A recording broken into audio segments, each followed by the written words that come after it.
తనని నేను చూడాలి.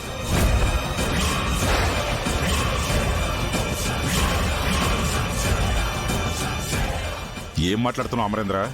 పరాయి మగవాళ్ళకి తన మొహం చూపించకూడదు. లేడీస్ కి తన మొహం చూపించొచ్చు కదా. తనెవరో నేను చూస్తాను. మీరు కూడా చూడ్డానికి వీల్లేదు. ఎందుకు చూడకూడదు? ఎందుకు చూడాలి? ఏంటి అవసరం? తన నీ వైఫ్ కదా? అవును, నా వైఫే. అయితే ఏంటి?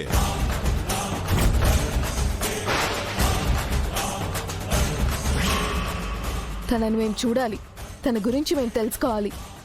ముందు నా కూతురు ఎక్కడుందో చూపించండి, తర్వాత తన గురించి తెలుసుకుందరు గాని. అమ్మో, వీళ్ళు ఏదో విధంగా నా మొహం చూసేస్తారేమో. ఇక్కడ నుంచి ఎలా అయినా తప్పించుకోవాలి. ఇలా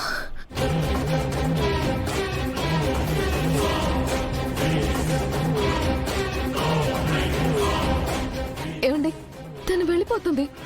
ఏమండి, తలుపు తీయండి. ఏమండి, ప్లీజ్ ఒక్కసారి తలుపు తీయండి.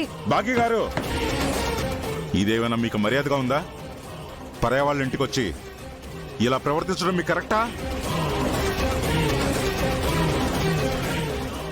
ఎలాగైనా ఇక్కడి నుంచి వెళ్ళిపోవాలి.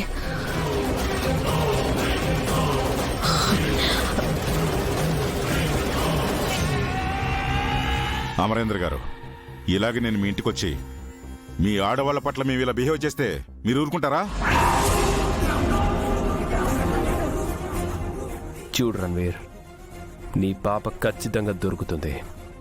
కానీ అంతకంటే ముందు నీ వైఫ్ ఎవరో నాకు తెలియాలి. మీరేం దాస్తున్నారో నాకు తెలియాలి. నీ అంతట నువ్వే చెప్తే సరి, లేదంటే నేను తెలుసుకుంటాను. బాగి, పదండి.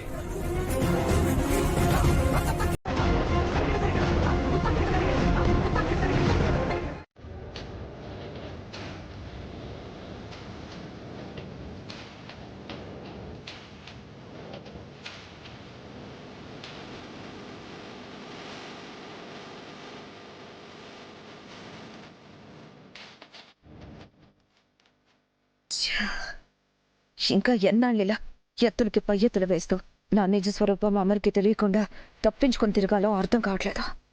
నేను అమర్ని సొంతం చేసుకునే క్రమంలో అరుంధతిని అడ్డు తొలగించాను. కానీ దాని ఆత్మ మళ్ళీ నాకు ప్రతిసారి అడ్డుపడుతూనే ఉంది.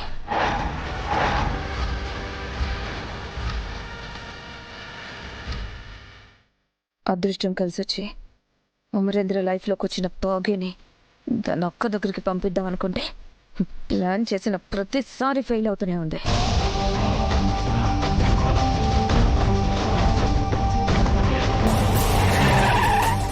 రోజులు గడుస్తున్నాయి కానీ నా గమ్యాన్ని చేరుకునే రోజు మాత్రం నాకు దగ్గరకు రావడం లేదు. నో, ఇంకా లేట్ చేస్తే ఖచ్చితంగా నేను దొరికిపోతాను. అప్పుడు ఇన్నేళ్ల నా కష్టం అంతా వృధా అయిపోతుంది. అలా మాత్రం ఎప్పటికీ జరగకూడదు. వీలైనంత తొందరగా బాగీని అడ్డు తొలగించి అమరేంద్రని నా భర్తని చేసుకొని నా కళని నెరవేర్చుకోవాలి. నీ కళ ఎప్పటికీ కలగానే మిగిలిపోతుంది. హే, నువ్వెప్పుడొచ్చావు? నీ కళ గురించి నువ్వు పగటి కళలు కంటున్నప్పుడు వచ్చాను.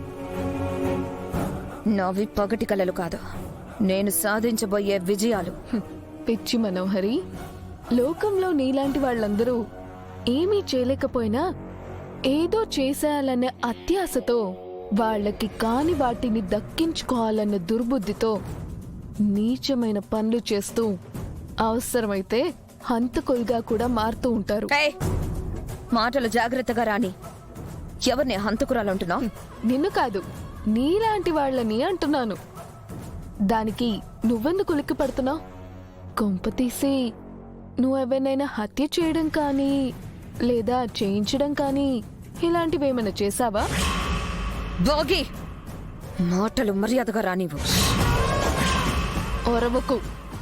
నాకు నెగిటివ్ మైండ్ ఉన్న వాళ్ళ సౌండ్ అస్సలు నచ్చదు.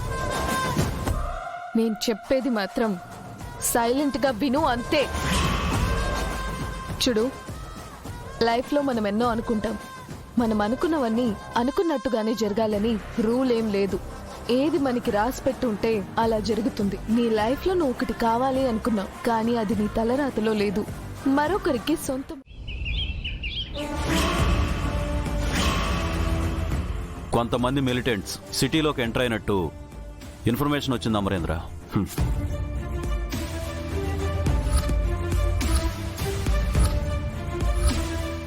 వాళ్ళ దగ్గర భారీగా ఆయుధాలున్నట్టు తెలుస్తోంది.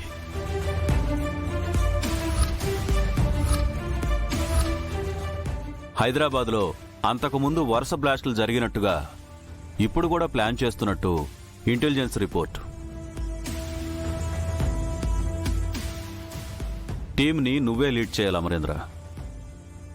బ్లాస్టింగ్స్ జరగకముందే ఆ బ్యాడ్ బాయ్స్ని పట్టుకోవాలి. ఈ ఆపరేషన్కి ఆపరేషన్ దివాళీ అని పేరు పెట్టాం. Sure sir. మిలిటరీ కమాండర్స్తో టీం లీడ్ చేస్తాను. ఆపరేషన్ దివాళీని సక్సెస్ చేస్తాను. కుదిరితే వాళ్ళందర్నీ ప్రాణాలతో పట్టుకుని బంధించండి. కుదరకపోతే కిల్ దెమ్. సార్, జై హింద్.